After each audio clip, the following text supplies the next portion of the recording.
Hello, hello, and welcome to Free Thinking Ministries on YouTube. I'm your host, Josh Klein. I am joined today by Dr. Tim Stratton, founder of Free Thinking Ministries, and Dr. J. He'll take you to school and all sorts of theological topics. Dr. J, why don't you tell us where you're from real quickly before we get started on some things? Yeah, thanks for having me on the stream today, guys. I'm from the western suburbs of Chicago, and I have a speaking teaching ministry called Veracity Hill, where we do live streaming on Tuesdays at 2 p.m., and we look at various subjects right now, going through the sort of basic, simple Christian doctrine. And over the next couple of weeks, going to be looking at the state of theology surveys from Ligonier and Lifeway Resources. They do that every 2 years. So looking at 2022's data in prep for 2024, whenever that comes out. But yeah, speaking, teaching ministry on a range of subjects. And my doctoral work is on the so-called semi-Pelagians. So I enjoy soteriological discussions like Molinism and Calvinism and Arminianism. And Tim's attended a few of my papers at the various annual EPS, ETS conferences. So not only have I attended your papers, but I've cited it several times, including in my debate with James White. Really quickly, go ahead. I was gonna, but hey, it's not published in a journal yet, so therefore he doesn't even have to pay attention to the argument. Right. Yeah, really quickly, tell him the thesis of that paper, because it's really cool. Yeah, so essentially, as I was doing my historical research on semi-Pelagianism, I ran across a few writings from Gregory of Nyssa and some others on the fate of infants, and that God would judge these infants who died in the womb prior to baptism based on what they would have done had they lived. Ding, ding, ding, ding, ding, right? Sounds counterfactuals of creaturely freedom in basically as early as the 4th century. Mm-hmm. And so it predates Molina by 1,000 years.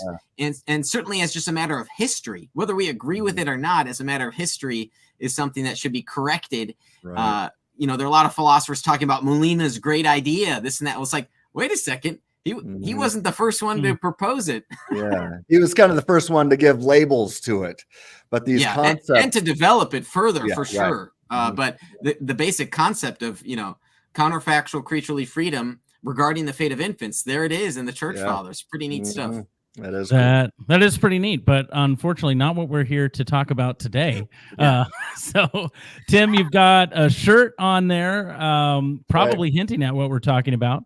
Super Bowl champions. I am not a Chiefs fan, but my parents are. So if my parents are, I'm ashamed to say that I'm a Carolina Panthers fan, and they're awful. So we got to make it clear though that you and I are both also Texans fans. Yes, absolutely. Yeah. My brother works for the Houston Texans, so shout out John Klein for getting us tickets that one time. That was fun. That's right. Yeah, we went to a game together. Yeah. So, Stroud is an awesome Christian, but we're going to talk about another professional football player today who's an awesome Christian, and he plays for the Chiefs.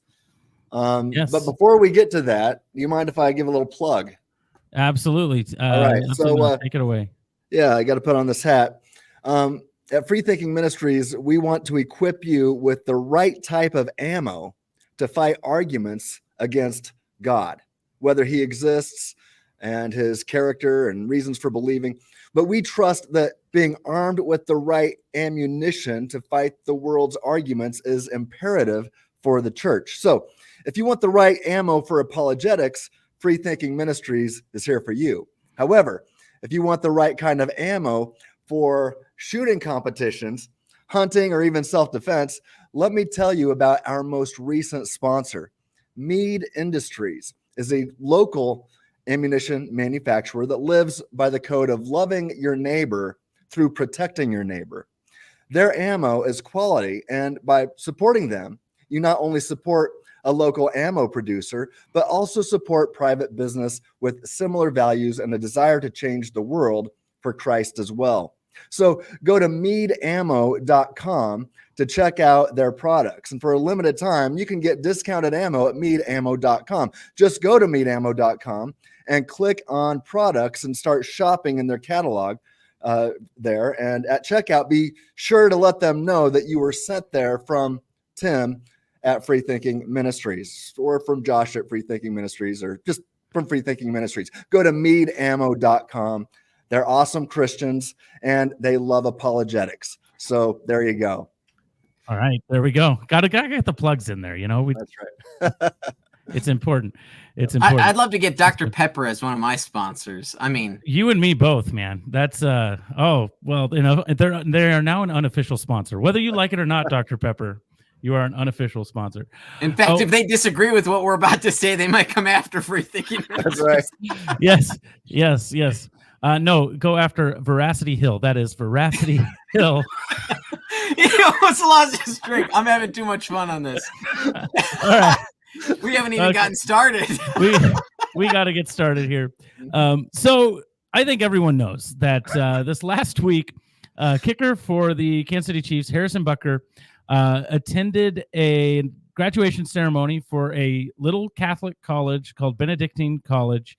I believe it's in Kansas, and gave about a 20-minute speech. Now, I told Tim and Dr. J, I told you this. My dad sent me this speech before it even got big, and I just made a little joke. I watched the whole thing, said, "Yeah, it was pretty good. There's some nuances in there that I would want to reword if I were him, but it was pretty good." And then I just made the joke. It was great until he got to the traditional Latin Mass part of it, and that's where it kind of fell apart for me. So, but that's not where it fell apart for other people. So we're gonna look at a few clips, and then we're gonna talk about as Christians, not even Catholics, as Christians, how do we take these are the things that he said as bad as some people are saying? Are they as good as some people are saying? So we're gonna take a look at a few clips. Then we're gonna talk about some of the overreaction or big reaction to it, and then we'll talk about some of our reactions. So the first clip, each clip's a little over a minute long, I think. So guys, are you ready to do this? Let's do it. All right. I am going to need to share my screen. Riveting, I know. Here we go. Sorry about that.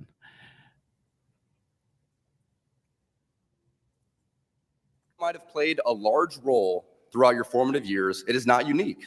Bad policies and poor leadership have negatively impacted major life issues. Things like abortion, IVF, surrogacy, euthanasia, as well as a growing support for degenerate cultural values in media, all stem from the pervasiveness of disorder.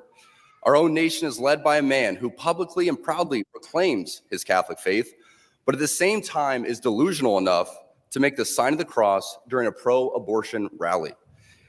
He has been so vocal in his support for the murder of innocent babies that I'm sure to many people, it appears that you can be both Catholic and pro-choice. He is not alone. From the man behind the COVID lockdowns to the people pushing dangerous gender ideologies onto the youth of America, they all have a glaring thing in common. They are Catholic. This is an important reminder that being Catholic alone doesn't cut it. These are the sorts of things we are told in polite society to not bring up. The difficult and unpleasant things. But if we are going to be men and women for this time in history, we need to stop pretending that the Church of Nice is a winning proposition. We must always speak and act in charity, but never mistake charity for cowardice. All right. I am going to pause it there. Could everyone hear that? Okay. Is that? Yep. All right. Okay. I wanted to highlight that one first. Whoops. There we go.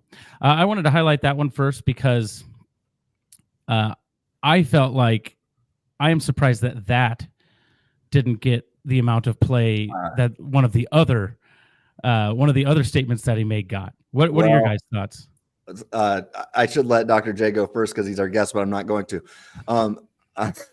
I actually think that statement got some people, maybe on the left side of the aisle, their radar up, and we're like, we've got to find something now. I think that was the statement where he kind of dropped the gauntlet, and now they're going to find something. And if they can attack something else, then that statement right there, which I think might be the most important part of the whole speech, is going to get overlooked. And guess what? It has been overlooked. But man, he threw a hard right hook right after the bell. And I think that's what rocked them, and now they're going to try to focus on other things. But Dr. J, what do you think?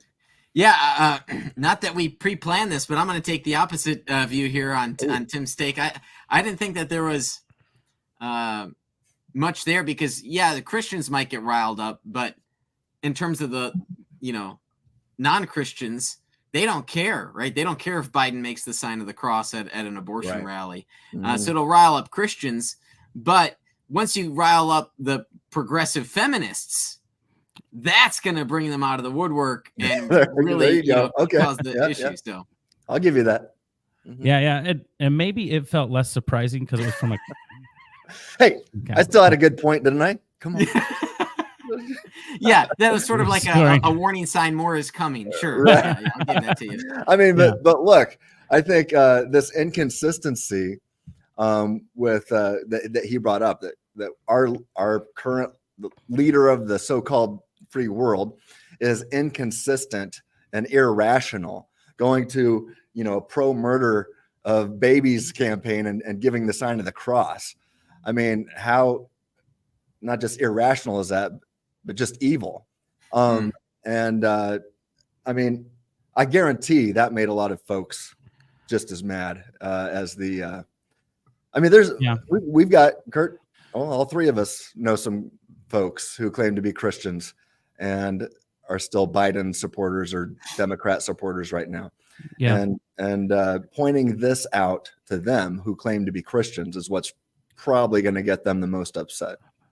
Yeah. One of the things that I would say about this too is the other clips that we're going to look at. One of the reasons I picked this is because it actually sets up the entire context for what's going to follow in his speech. Because he's bringing up the vocation of the priests, and then he talks about the bishops. They're kind of not doing what they're supposed to do, and the family unit needs to pick up the slack and do the discipleship so that we don't have to rely. It almost was a Protestant type speech from. I mean, the clip you played, you couldn't tell that he was Catholic from that alone. I mean, obviously, other points of the speech, he's just explicitly Catholic, and it all comes through. But that segment alone, as Protestants, we can agree with that for sure. Amen. Yeah, I think Protestants can agree with most of the speech. Yes, until the end when he gets to the traditional Latin. Right. I'll keep hammering that until the cows come home. So I think it's important to set up the rest of the speech that really what he's doing in the speech, it seems to me, is saying our culture is veering wildly off track, and there are some things that we can do about it, and we don't have to wait around for our priests or our bishops to do things. There are things that we need to do. That seems to be, but people either willingly or ignorantly forget that that's the context, and probably willingly, and then just jump to the next thing. So that's what we're going to do. We're going to jump to the next section here. It's just a few minutes later in the speech. I skipped most of the Catholic stuff because I figured we would all maybe agree on that. Maybe we wouldn't, but about right here, let's add this back on, and here we go. Cultural. Our Lord, along with countless followers, were all put to death for their adherence to her teachings. The world around us says that we should keep our beliefs to ourselves whenever they go against the tyranny of diversity, equity, and inclusion. We fear speaking truth because now, unfortunately, truth is in the minority. Congress just passed a bill where stating something as basic as the biblical teaching of who killed Jesus could land you in jail. Okay. That's the other section I wanted to talk about real quick. So again, I think he's setting up that kind of us against the world deal. What are some thoughts on that clip there? Let's start with Dr. J this time, since Dr. Tim took the lead last time. So I've got the transcript up on another page here because sometimes just having the words are better, and you might not hear things exactly the way they were, played. Absolutely. So for the analytic theologians out there, he says something right away that gives you a clue that he's not a theologian. So he says, our Catholic faith has always been countercultural. Our Lord, along with countless followers, were all put to death for their adherence to her teachings. Yeah, So I caught that like too. just Yeah, it's a little awkward. Like, no, we don't say that Jesus followed the church's teachings. Yeah. Yeah. We think that the church, usually classically we say the church began at Pentecost, something like that. You know, and so it's just a little weird. It's kind of like saying Jesus was a Christian. Yeah, exactly. Yeah, so that's not, the nuance is missing there. Now on the DEI stuff, no problem there. Regarding the statement about who killed Jesus, I think he's referring to a bill passed. I don't know if it passed Congress. Maybe it did. Maybe just the House. I don't know. But yeah, he's referring to a bill regarding what would constitute as hate speech against Jewish people. And but the trouble with this is that there are some passages in Scripture which talk about the Jews killing Jesus. Right. Now there's going to be discussion over what does that mean. Yeah, we can say that refers to the Jewish elites, the Jewish leaders put him to death. So it doesn't mean the lay people of the Jewish community at that time. In fact, we know, and I know a proper Catholic answer is that, I killed Jesus. That's sort of, I really don't like that. I disagree with it. The disciples ran away. So the disciples did not kill Jesus. They ran away. Others were there watching Jesus die. They did not kill him. So this whole theological answer to kind of stir up spiritual thoughts in people, I'm not a fan of it. And I just don't think it's not ontologically true of reality. I did not kill Jesus. Well, and Jesus says, no one takes my life, but I give it freely, right? Jesus says that. Yeah. So, his life is given for us. Now they did kill him, and sorry, I'm going to cut in here, Tim. I think it's fair to say some of those passages in the book of Acts, specifically talking about the Jews killing Jesus, the apostles are talking directly to the very Jews that wanted to kill Jesus. Right. I mean, it was just a few months prior, they were the ones that wanted to kill Jesus. So there's a little bit of nuance there. And like you said, and he admits it in the beginning of his speech, he's an amateur public speaker, but he feels like he's led to do this. So I do think he made a few mistakes there, but his cultural comments, I feel like were spot on. Tim, take it away with any. Well, you guys set the theological points. I love the fact that we've got a guy here who's been given a platform, and he's going to use it. He knows about cancel culture. He knows what's coming around the corner when he's going to speak out against the left, speak out against our president, speak out against abortion and transgenderism and DEI, and he does it anyway. What I love about him is, he's, as he admits, he's an amateur theologian, and we theologians here can nitpick what he, the theological mistakes he may have made, but for the most part, if he's not getting an A-, he's probably going to get a solid B in our classrooms, right? Because he's pretty close. He's pretty right on.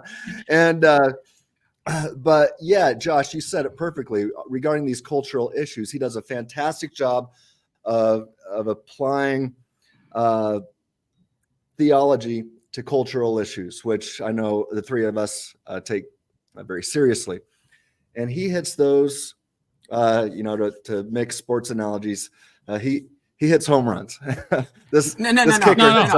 He kicks. He hits it through the upright. He hits it through the upright. All right. Well, he hits it right through the upright. It was right there, Tim. Come on, Tim.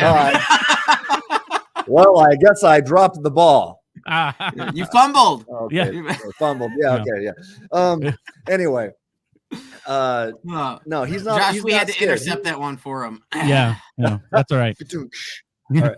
Yeah. What I love about this guy is, even if he's not perfect, he's not scared to use his platform and his circle of influence for truth, no matter what happens to him. And, I always say, hey, in our nation right now, each one of us has a vote and a circle of influence. And really, I think that circle of influence is sometimes more important, especially depending on what state you live in. But use your circle of influence for truth. And that's something that Harrison Butker he's doing perfectly right now, or pretty close to perfectly. And he's providing a great example for each one of us. We all need to use our circle of influence to do that. Now, the cool thing is, there's a lot of Kansas City Chiefs fans out there today, primarily because of Taylor Swift. But everybody knows who Patrick. He quotes Taylor Swift in his speech too. Yeah, I know. At the very beginning, That's pretty good. I must have missed that. But everybody knows who Patrick Mahomes is. Everybody knows who Travis Kelce is. And now everybody knows who Harrison Butker is, because he spoke truth to power and he doesn't care what the ramifications are. And so I think it's awesome that he's become the most famous kicker in the world right now. So yeah. So let me slightly disagree. He didn't speak truth to power. He spoke truth to his audience. Yeah. Right. To people in his camp. And the powers that be decided, we can't let this guy get away with this. So the power came in and said, we got to put this guy down, figuratively speaking. Yeah. Well, I would say anytime, just speak truth to your circle of influence. And if that's the people in power or not, speak truth, no matter what happens. Yeah. And I would totally agree. I would totally agree with you there. Cause, I just recently wrote an article called The New Cultural Christianity on Free Thinking Ministries. And it's actually, it was interesting that it released the week that this Harrison Butker stuff went on, because in the article, I do mention actually Joe Biden and Nancy Pelosi by name. And I say, some people wonder how they can still call themselves Catholics if they adhere to anti-Catholic doctrine. And it's because they're cultural Catholics, because the new cultural religion, the new cultural ethos or cultural Christianity is progressive. And so when you transgress the cultural Christianity, it's you can't do that. That's not what Jesus would say. I mean, that's basically what a lot of there were some people that call themselves Christians saying, "Oh, this isn't stuff that Jesus would say." But I disagree. So this is kind of the setup to the big one, the big thing everybody wants us to talk about. We'll get to that. We'll get to that next, but I wanted to start with those two because I wanted people to see that we're not just, at least for me, I'm not just going to join like a conservative movement to support Harrison Butker because that's the in vogue thing for conservatives to do. There are some things he gets wrong. There are some very important things he gets right. And this next portion of his speech has been the most oft played and oft discussed portion. And I do think there's some, maybe we'll disagree a little bit here as well. So let's play it and then we'll come to it. And then we'll fight about it. Yes, we'll fight about it. Knock down, drag out, brawl. An amazing accomplishment. You should be proud of all that you have achieved to this point in your young lives.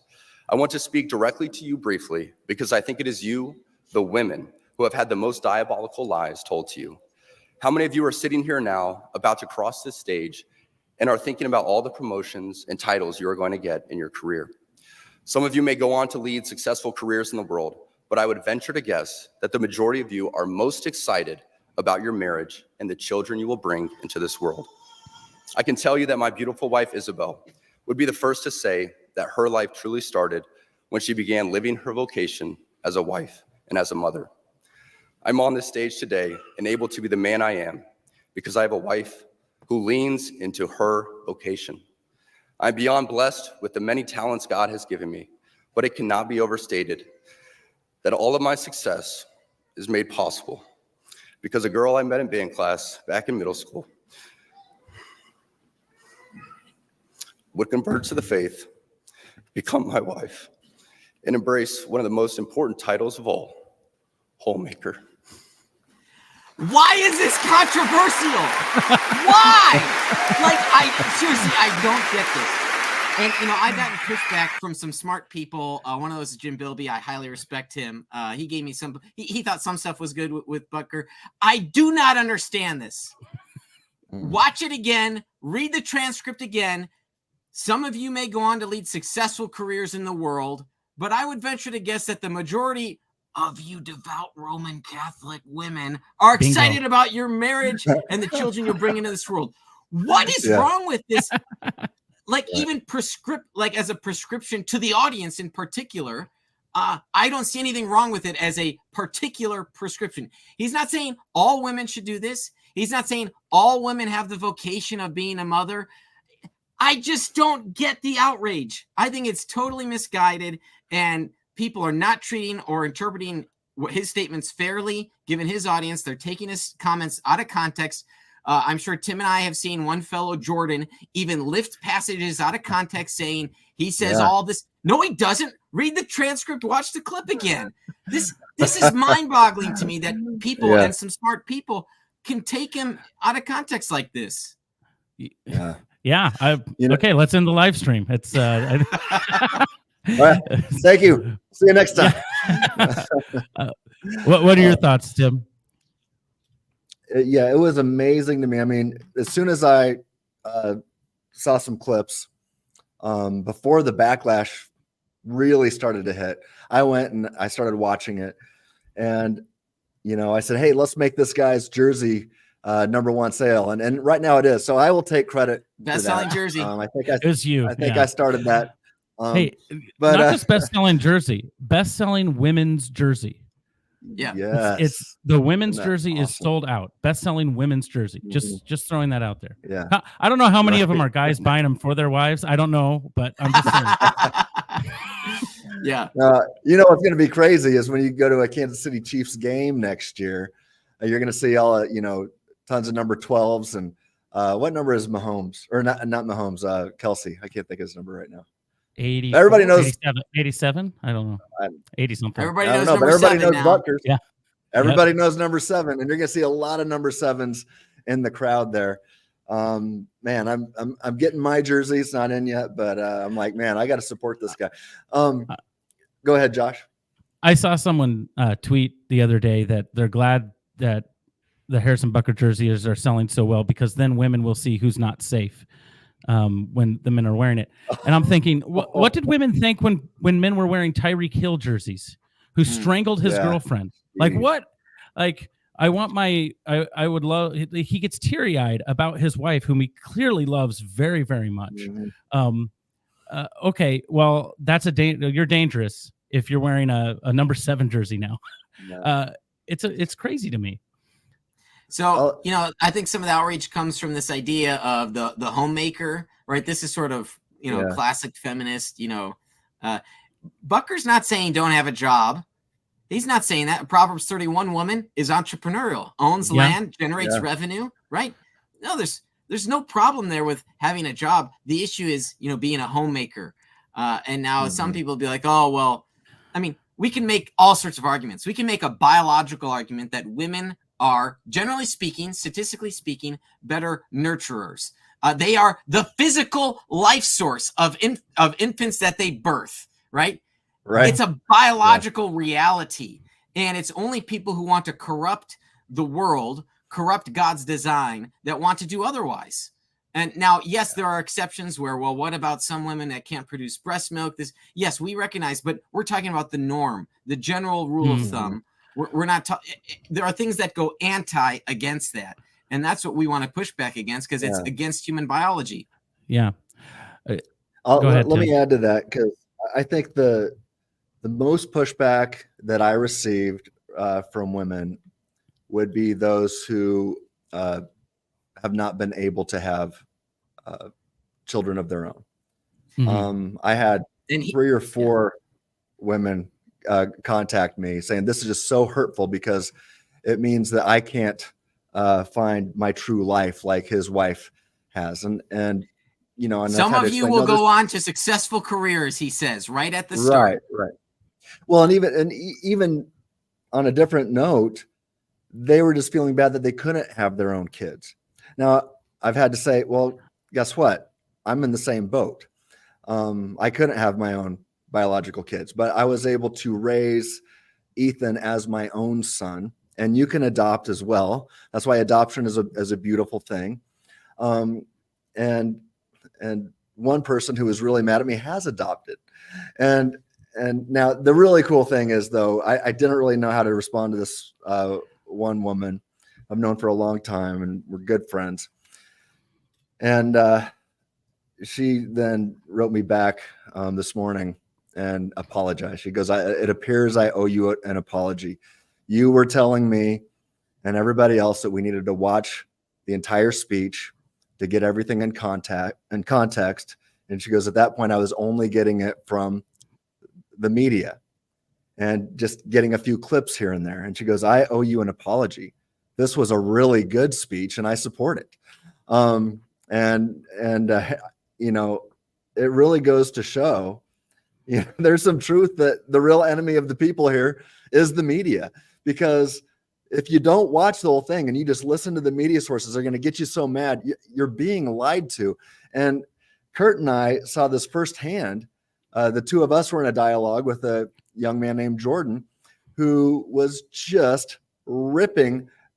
I mean, he was taking things like diabolical lies and, you know, he said this, and he'd quote a couple of words, and then he would not quote things saying what this means, and they'd quote some more. And I was like, hey, wait a second. Why don't you just post the paragraph of what he said there? Because this isn't what it means. And then Kurt jumped in and we had a pretty good conversation showing that this guy's just, it really seemed like intentional deception. What did you think, Kurt? So here's what's interesting about that particular situation. So he and I were conversing on my page, on my profile, and you know, I did a few back and forths. I knew we weren't going to agree. And so things were kind of civil. But then I saw him make a comment on your page, which was not civil, not cordial toward me directly. And he was far more fierce and passionate. And I would even say careless on your page or profile, Tim, where he wasn't making as careful of comments. So yeah, and I even kind of said, hey guys, I mean, just pause the discussion, because it's obvious to me he was clearly hot-headed. I mean, when you're dropping foul language, it's like, just calm down and come back a day later and talk about it. Yeah. So there's a few thoughts that I had on this. Now, there's a few. I think personally, there's a few mistakes that maybe he made in how he communicated some things.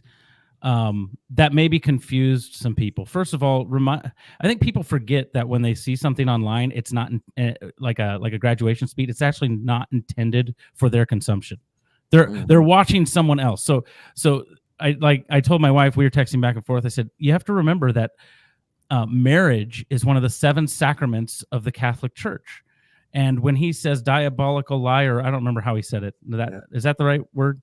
He said, women were being told diabolical lies. Yeah, but to recognize in the speech, he was actually comparing either the calling to be priest or the calling to be someone that's making a family. That's kind of what he does throughout the speech. If you don't know that the two options for the sacraments in the Catholic Church are either holy orders or marriage and family, you start to not realize what he's actually doing there. That's what he's talking about when he's talking about vocation. He's not actually talking about your job. He's talking about which sacrament are you going to receive grace from God as a Catholic. Well, you should choose the sacrament of, first he talks about priests and then he talks about family. Now, I'm not Catholic, so I don't believe in the 7 sacraments. But for me, it was like, this is completely non-controversial. This is Catholic teaching for going on 1,000+ years that these are your two options to receive means of grace as far as sacraments go. And he's saying, don't choose a career over the sacrament of marriage. And they cheer it, right? Right. At the end, they're cheering him for it. So that's not a mistake he made. That's a mistake in the listener thinking as a non-Catholic, oh, this is how I want him to talk to me.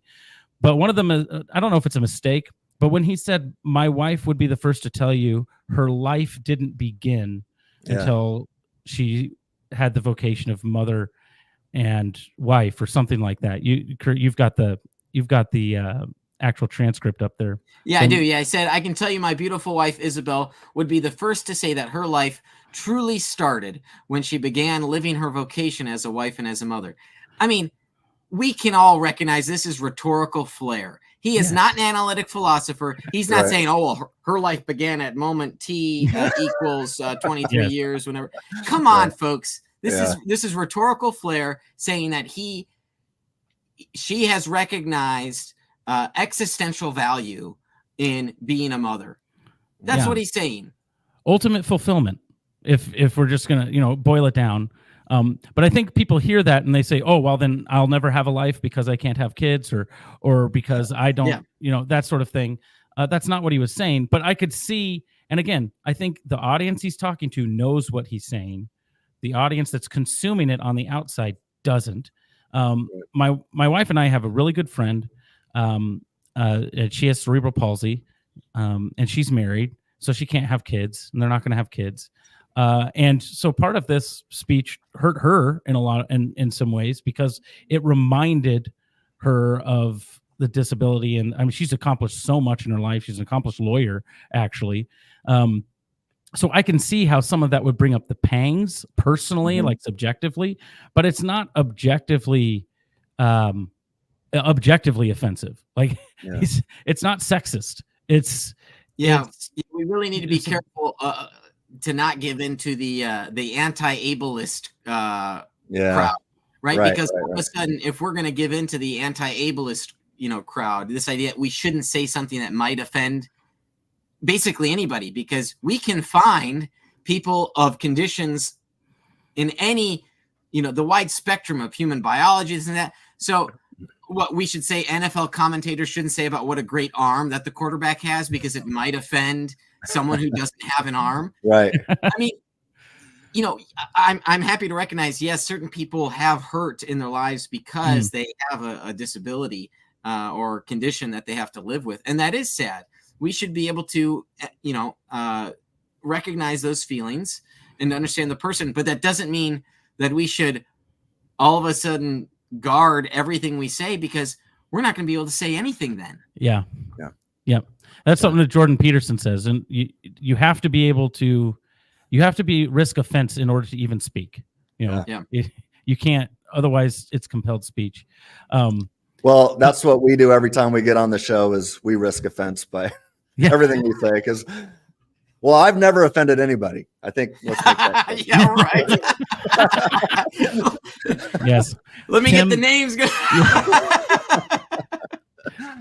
Yes. But really, this whole thing comes down. I mean, the folks. I haven't seen anybody who's been, and I'm sure there's exceptions to this rule, but most of the people that I'm seeing get mad over his comments haven't been trained in hermeneutics. How many people that have had even a base level of training in hermeneutics are reaching these weird conclusions? We realize that this is a Catholic man saying Catholic things to a Catholic audience. And like you said, Josh, if you don't realize who his audience is, and I guess, this is a good point. Kurt corrected me earlier when I said he was speaking truth to power. No, he wasn't. He was speaking truth to a Catholic audience. He was saying Catholic things to a Catholic audience. Now, because of the power, it has become truth to power, but that wasn't probably his intent. But yeah, he's a Catholic guy saying Catholic things to a Catholic audience. And when you understand all of that, so much of the offense is taken away. So yeah, just do some hermeneutics. Yeah. And to I think there's a petition in Kansas City for them to drop him. I think it's up to like hundreds of thousands of signatures or something now. Wow.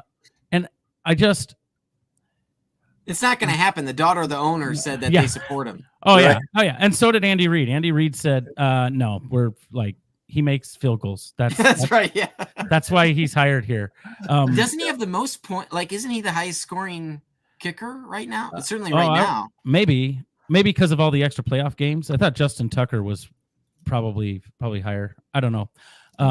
He's up there, but he's a good kicker. So they're not going to get rid of him. But it's interesting to me because I didn't see. Now this is before my brother worked for the Texans. Okay, but remember when Deshaun Watson got embroiled in so much scandal? Right.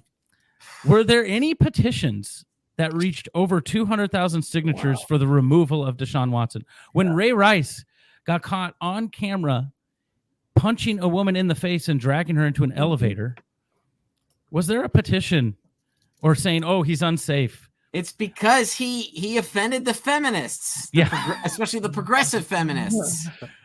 Yes, and that's that. I mean, that's the new. Whoever's loudest is rightest, I guess. Is that kind of the deal? And so the shrieking, and it's like that methinks thou dost protest too much sort of deals. Like, well, maybe you actually do want to be a wife and a mother with how angry you are. Right. Well, there point. might be some truth to that. Again, that's when some of these women who were telling me how much they were hurt by the speech because they couldn't have children, it seems to me that they would have found this fulfillment if they could have their own children. So it still seems like there's some truth there. And I tried to show sympathy to these women. Again, I could relate because I'm in the same boat. But Kurt, I think earlier you said it's the ideal that is true. God has created us to procreate and to find more fulfillment in having a family and raising our children correctly. Then, that's more important than our careers. So, Butker's the guy that gets that. Yeah, absolutely. And I just don't think, I think also in his speech, again, Kurt, you have the transcript, but he says that his most important vocation is a father and a husband in the speech. Does he not? I feel like he does. I don't know if he uses exactly those words. So he says, referring to his wife, she is the one who ensures I never let football or my business become a distraction from that of a husband and father. Nice. Yeah. And look, some guys do quit. Some guys do quit football because they realize the injuries associated with it and they want to be around for their kids. Yeah. Or other sports, I can think one guy in particular, Ben Zobrist was a baseball player on the 2016 championship Chicago Cubs. He won some championships with other places as well. Mm-hmm. But, although he was a veteran and aging, I think he left early because he realized, hey, he needed to spend time with his kids. Yeah. That was due to personal stuff he was never at fault for. But guys, they leave or change their vocation because they realize how important family is. Yeah. And, I wanted to say one thing about the concept of the diabolical lie. So the question is, well, what is this diabolical lie? And, one hypothesis that I have is the diabolical lie is that women should get jobs and wait as long as possible to have kids and possibly risk not even being able to have kids because they waited so long that their biological clock ran out, or they waited so long to find a spouse that the pool of viable candidates disintegrated and eventually evaporated. Right. And then you get cat women and you get Karens and you get all these, women that are basically, they wonder what happened. Where are all these, good men, this and that? And they didn't decide to look in the mirror 7 years earlier and to change who they were in their approach to life. So I like to give sort of, although I like to give one little story. I thought when I was in college, there was a young woman I thought was cute. And, she said, oh, I want to start an orphanage in Romania. I was like, I don't want to move to Romania. Okay, off with that, So it's like, that's the sort of thing that women should be prepared to, modify kind of. Now, granted, maybe she said the right thing to get me off, if she suspected I thought she was cute. But you see, so for a woman to talk about her career, for a man that is pursuing her, I'm going to speak in generalities here. Okay. So I'm happy if this comes back to bite me, but generally speaking, if a woman's going to talk about her career with a man, that's going to be off-putting, generally speaking, right? Mm-hmm. Because a man who's looking for a life partner is looking for, a spouse, a woman to become mother to his children, generally speaking. And generally speaking, the man will be looking to provide for her and his offspring. This is just nature. This is classic nature, right? This isn't a socially constructed idea. This is classic nature. And so, for, again, these career-driven women, what they're doing is they're going against the grain of nature. That's what's happening here. And that's why I think, sometimes women end up being single because they wait so long. And that's a diabolical lie. Yeah, I think you're right. I mean, that's the diabolical lie. But, and Butker never said that women couldn't have successful careers either. I mean, I look at my wife. She's a fantastic realtor. I get to hear behind the scenes all the time with all the phone calls she's making constantly. You know, we'd be in the middle of a date. Oh, I got to pick up this call. But, you know, I mean, she's just working so hard. But she makes sure, I mean, you know, I said she picks up in the middle of a date. That's rare, but I've seen it happen. But she's quick to get back and to give me her full attention. I mean, nice recovery there, Tim. Yeah, thank you. But she'll be the first to tell you that her marriage and raising our son Ethan, you know, he's 22 years old now, but even to this day, that's by far the most important thing to her. And it always was growing up, or as Ethan was growing up. And when we were dating, I wasn't like, oh man, are you gonna work? Are you not gonna work? No, what was most important to me was her faith in Christ. And I think Butker even talks about this. He's got to, you know, talking about how you've got to find somebody who shares your faith. And that was by far what attracted to me, to my wife, Tia, more than anything else, is that she was grounded. She knew the truth, and she wanted to grow in her relationship with Christ. And anything else on top of it, I mean, I knew that if that's in place, if that's number one, then her family is going to fall into place. You know, if she puts Christ first, and I do too, our family's going to fall into place. Our jobs I never thought I was going to wind up being a theologian and apologist. Never guess I'd be doing YouTube things or writing anything. I hated writing back in the day. But we never thought about any of that stuff. We were just putting Jesus first. And when you do that, things tend to fall into place. And I think they did for the most part. Yeah. I would say they did. So, make sure you're equally yoked. Make sure you find somebody that isn't career driven, but is Christ driven first. The careers will follow. And I think you'll be quite successful when you put Jesus first. I'm friends with a guy here. I've known him for a long time. He played football for the University of Nebraska when I was a little kid. He was on the teams that played in the championships, and really fast receiver. His name is Todd Brown. And Josh, you probably know him, but very successful football career, played in the NFL. I know that he would be the first to tell you that by far the most important thing in his life is Jesus first, his wife second, his kids are third, and football and his career is probably way down the line. But let me tell you, he's been very successful in his career, apart from football. But it's Jesus first in his life, his wife, and his kids, and everything else is fallen into place. And you know, Anyway. I wanted to get back to one more thing. There's so much that's been said over, I don't know, how long was that? Maybe a minute and a half. It's a very small portion of his speech. Oh yeah. But it's interesting, and we didn't play it, but go back and watch the speech. He lays into absent fathers. I mean, he absolutely lays into the fact that men have shirked the responsibility. The reason our nation is where it's at is because we have absent fathers. We don't have a nuclear family. Men, you need to step up. Those aren't the words he said, but that's basically what he was getting at. And absent fathers creates these single mother Karens, right? Absolutely, so, who have to make it on their own and truly struggle. There is a great study out that shows that single women fare the worst of all categories in raising children. Children end up statistically poorer across the board, all categories: education, mental health, physical health, etc. Worse than gay couples. So even couples with two dads or two moms, the children fare statistically better than single mothers. Wow. It's a wild study, but you could see how absent fathers would then create these single mothers, which then, hey, oh no, I'm working, I'm raising kids, I'm doing, just having to manufacture every day. It's hard enough raising kids with a mom and dad. It's hard enough.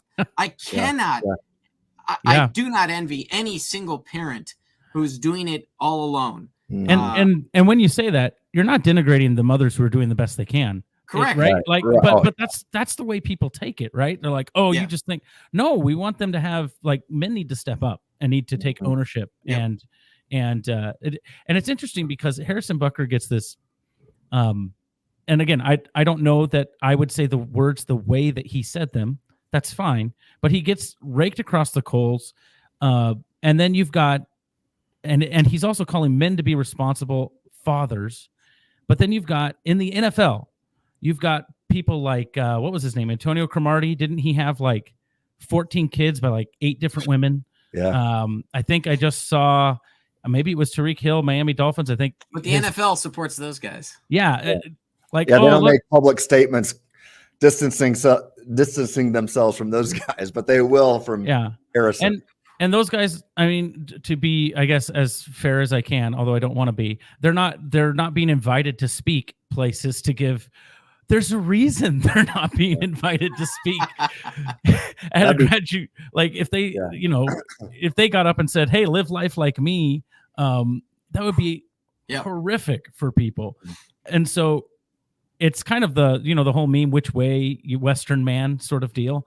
It's like, I think Harrison Butker is giving us a better idea of what a thriving society could be built on or ought to be built on than the people who are decrying or getting so upset he should be fired. You can dislike what he said if you want, but misrepresenting what he said is annoying and frustrating. And then telling him because you were invited someplace to speak privately at a Catholic college and you said Catholic things, you shouldn't have a job, is beyond the pale. Absolutely. Right. Fully agree. Mm-hmm. Yeah. All right, guys. We've been going for about an hour here. Are there any other parting comments that we didn't get to?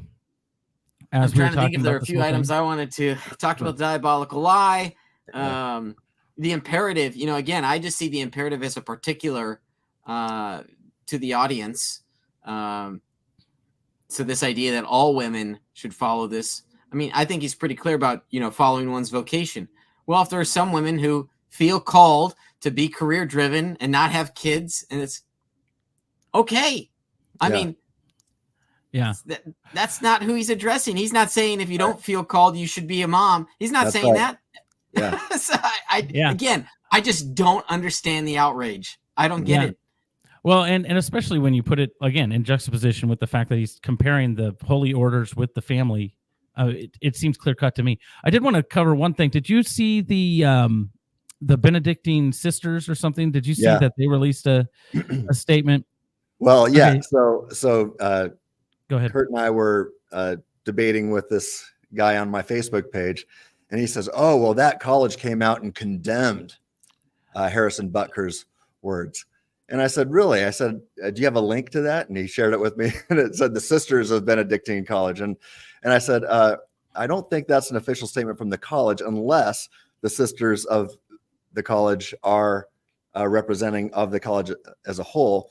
And somebody else came on and said, "No, they're not. This is a fringe group who's actually pretty liberal within the college, and they do not speak or represent the official college's position." But yeah, what were you going to say there, Josh? Well, so I don't know if Kurt saw that, but one of the things that I think I put a tweet out when I read it, and I didn't know anything contextually about whether or not they're a fringe group or not. But even if you read even if they're a liberal fringe group, if you read their entire statement, I'm not sure they listened to Harrison Butker's speech, because mostly what they focus on is, we're going to be nuns, or there are people who are nuns, and what a horrible thing to say.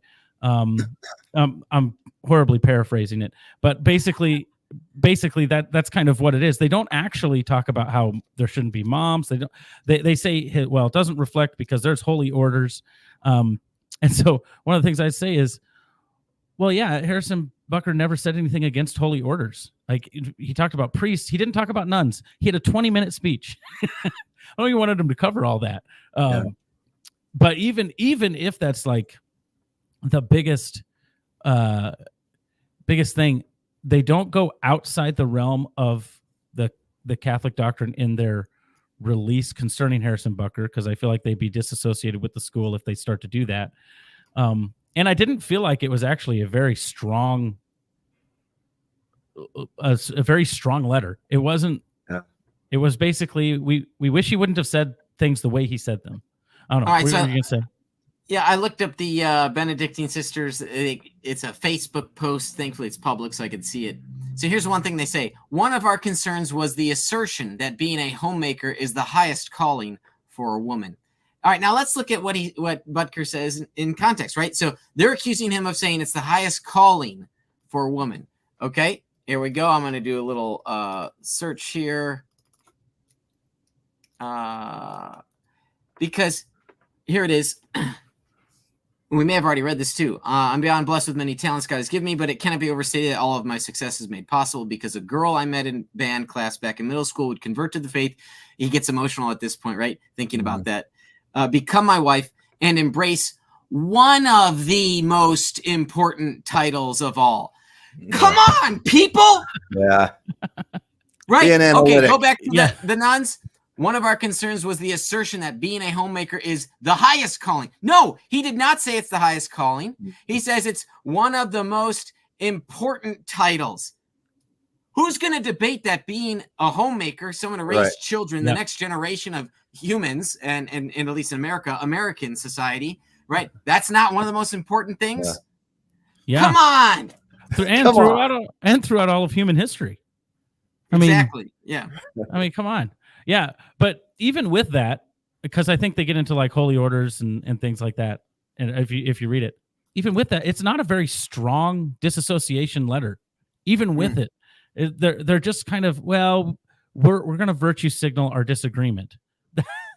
To me, that's how the whole thing read. We're going to try to pile on to virtue signal it. Maybe I'm being uncharitable with it. Oh yeah, they use certain code terms. We want to be known as an inclusivist. Yes. Welcoming community. Embracing. Yeah. The Roman Catholic, you can't be inclusivist. It's literally the most exclusive. Yeah. Like, so maybe we should end with just tactics. If you find yourself talking to somebody who's offended by Harrison's speech, Kurt, what would be some good tactics to keep in mind as you're talking to these folks? Number one, steel man. Present the best case you can, right? That's sort of an internet thing, steel manning. Maybe it's getting its way into the academic world as a term. Straw manning is attacking a caricature or a false depiction of your opponent. Steel man is the best case. Well, in this case, I mean, we could probably steel man Butker's arguments to be even better, but I would just say, take him in context, read what he's accused of saying in context, and then see if the charge being leveled against him is a fair charge. And in almost all of these cases, 90% plus, they are unfairly being levied against him. There may be a few small things here and there. And of course, depending upon someone's perspective. So, Jordan's was one that, he's homophobic, something like that. And I said, well, I'm not persuaded that that's actually a bad thing to be critiquing, a sexuality that doesn't generate life and doesn't lead to economic growth for society. It's like, why is that bad that he critiqued that? It's not. Well, and homophobic is just a pejorative for I call it pseudoscience. It's not a real phobia. It's he hates homosexuals. No, that's not what he said. He loves children so much to tell them the truth that their sexuality isn't the most important thing about them. That's right. Like, whether or not they're made in the image of God and Jesus Christ, Jesus Christ came to save them. That's the most important thing about them. So he loves them more than you do. You say that their sexuality is the most important thing about them. I say, what a gross thing to say to a kid. Yeah, I think that's the diabolical lie. Yeah. Yeah. Yeah, he's kind of coined that term for all these things. We should just start diabolical lie with 7 on the jersey and diabolical lie with go to the Kansas City Chiefs game. Custom jersey. Yeah. What's that? You can get a custom jersey. Custom put what jersey, you want on the back. I do encourage, if you guys can afford it, I encourage you guys to buy his jersey. I've heard this, that 2/3 of the proceeds of jersey sales go to the athlete. So you will be supporting Harrison by buying his jersey. But I think more importantly is it sends a loud message to the NFL and to culture at large. When you wear your jersey in public, wear it to the Chiefs games, wear it when you're out and about. I don't know if I can, it's like, oh man, do I want to spend that kind of money on a shirt? No, but because of the message. I'm usually against adults wearing jerseys if they're not on the team, but no, this is a good reason to get one. Yeah, go ahead and get it. It's going to be a great conversation starter. And as Dr. J has shown us, he's giving you some tactics on how to have those respectful, loving conversations with those who see things differently. And, and show people how they, speaking of diabolical lies, how so many members of the media have taken his speech out of context to get you fired up, to get you mad for the wrong reasons, because you're mad at something that he didn't do. And so be careful of where you get your news. You got to be careful about this stuff, and don't just blindly accept everything you hear. Go to the source, read the transcript, watch the YouTube video in its entirety, and make sure you're informed so that if you're going to make an objection, you can make an informed objection. Yeah.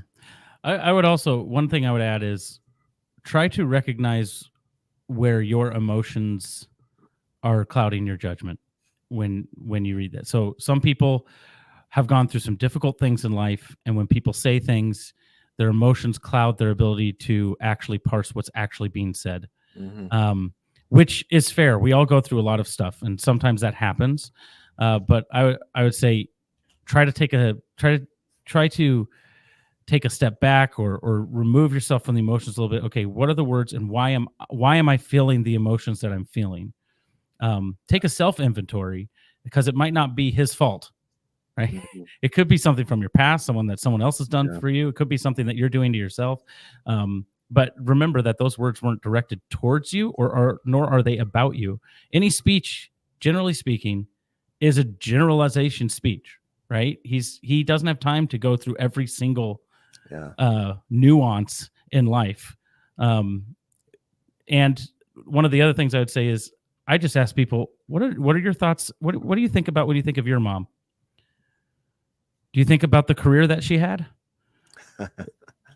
No. Is that the first thing? Maybe it is. And okay, well, that's great.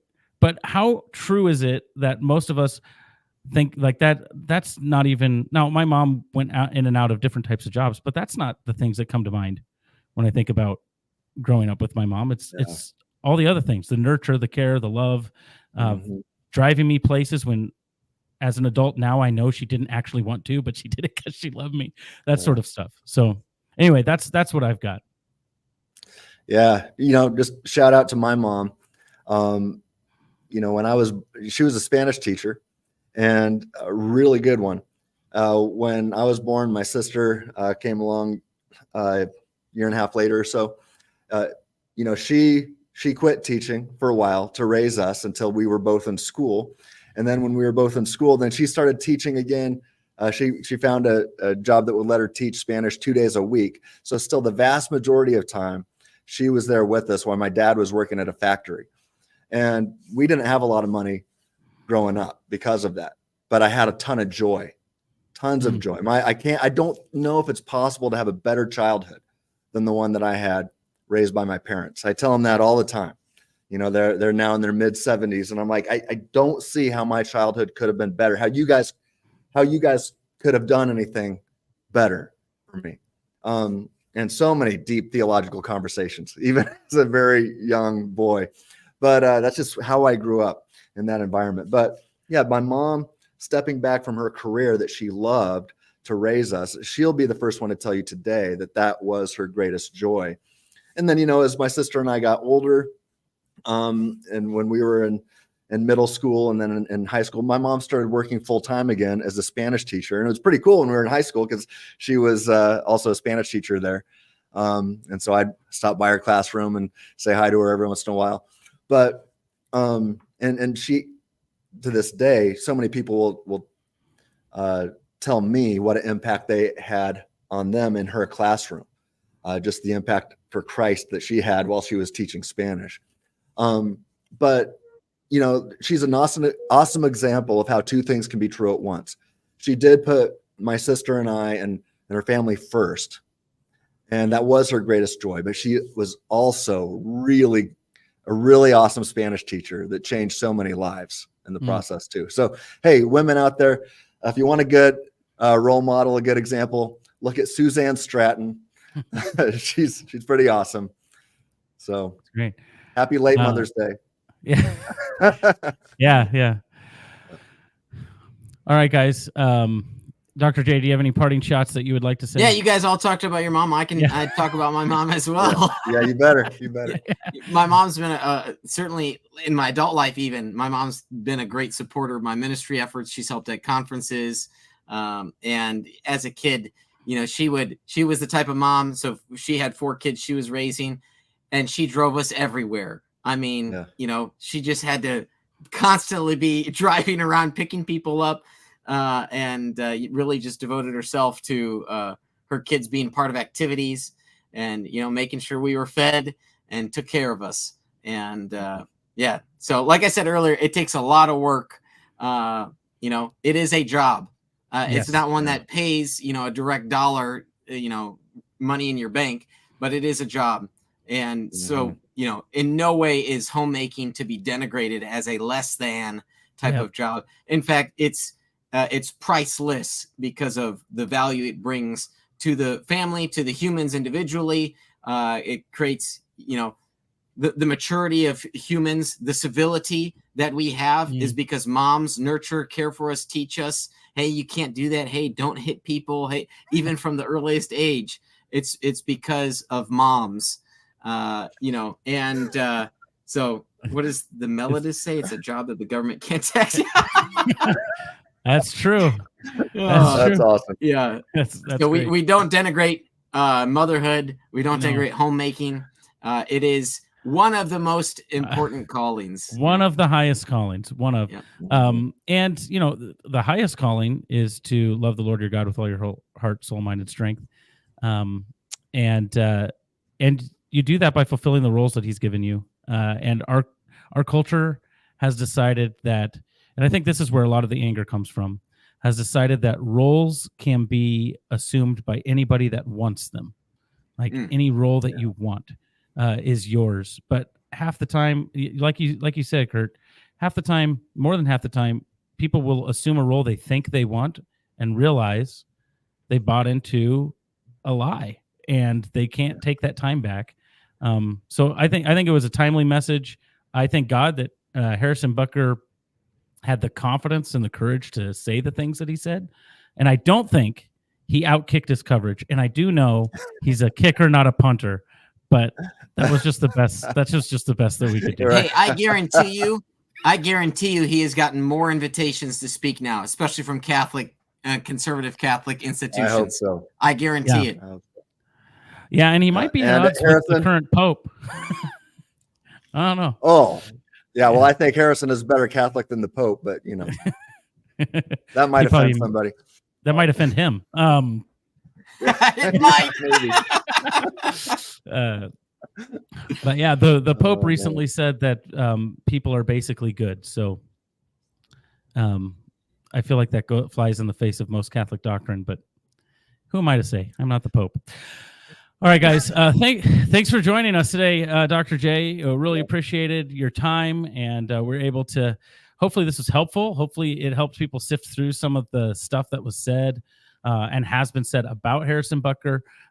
We don't talk about football enough on this channel, so this was a great opportunity to talk about that. Remind people people heard at the beginning, but remind them where they can find you on Tuesdays at 2, right? Tuesdays, 2 p.m. Central Time at Veracity Hill on YouTube, and even we stream on Facebook, and you can find more resources at veracityhill.com. All right, and we are awesome work, man. Yes. I don't know. I haven't actually gone there, but I assume. Well, now you know the web domain to hit up. Yeah, I trust him. And we are at Free Thinking Ministries, and as we're fond of saying at Free Thinking Ministries, stay reasonable, right? Stay Tim? reasonable. Yes. That's right. Yes, that is always. right. Yeah. All right. God bless. We will see everyone next time. Goodbye.